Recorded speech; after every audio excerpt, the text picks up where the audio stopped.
Bom dia! Hoje a gente vai trabalhar o livro sobre verdade e mentira no sentido extramoral, de Nietzsche. Então, nesse texto, Nietzsche traz a ideia de que as verdades são ilusões das quais se esqueceu que elas assim são, né? Como ele mesmo diz. Num certo momento do universo, num certo astro, se criou o conhecimento.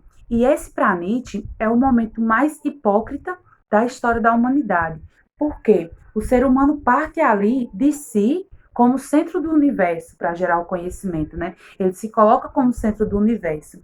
E para Nietzsche, dentro do universo, o ser humano não tem importância nenhuma, né? Ele é apenas uma partícula no meio de milhares de partículas. Então, a importância do ser humano dentro do universo é a mesma importância de uma mosca.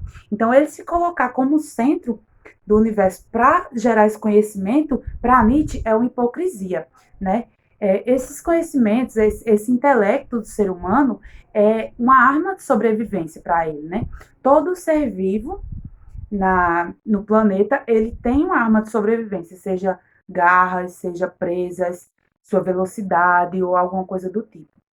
E o ser humano, ele obteve esse intelecto, esse conhecimento como arma de sobrevivência. Isso para ele é a forma que ele tem de sobreviver no mundo, né? Então, tudo que a gente tem acesso, na verdade, são metáforas. Por quê? Porque o ser humano está preso no mundo da linguagem.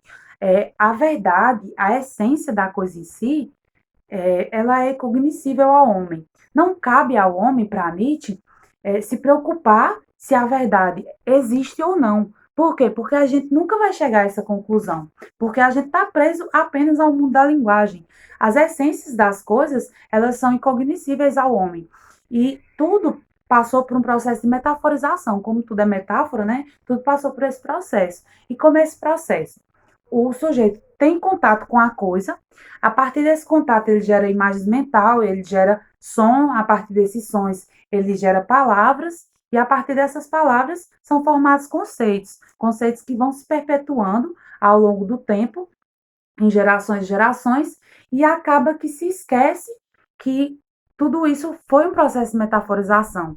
O ser humano começa a levar essas metáforas como se fossem as verdades das coisas em si, como se fosse a essência da coisa, como se parede, como se travesseiro fosse um dado da natureza, fosse a natureza colocou isso aqui como travesseiro, sem se lembrar de que tudo isso foi um processo de metaforização, de que tudo isso está preso no mundo da linguagem, que a gente não vai ter acesso de fato à coisa em si, né?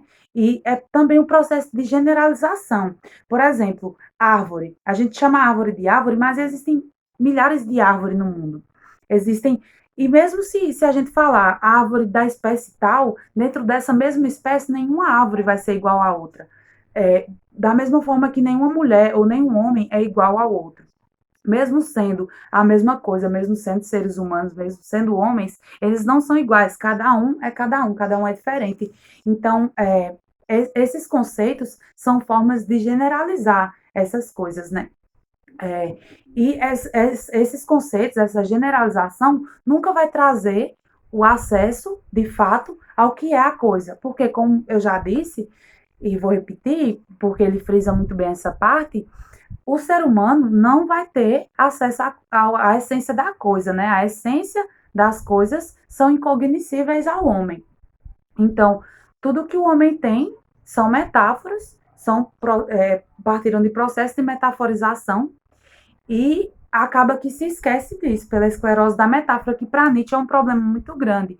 Ele vai dizer que as metáforas primitivas, que são a imagem mental e os sons que são emitidos a partir dessas imagens mentais, são o que se aproxima, médio, da coisa em si.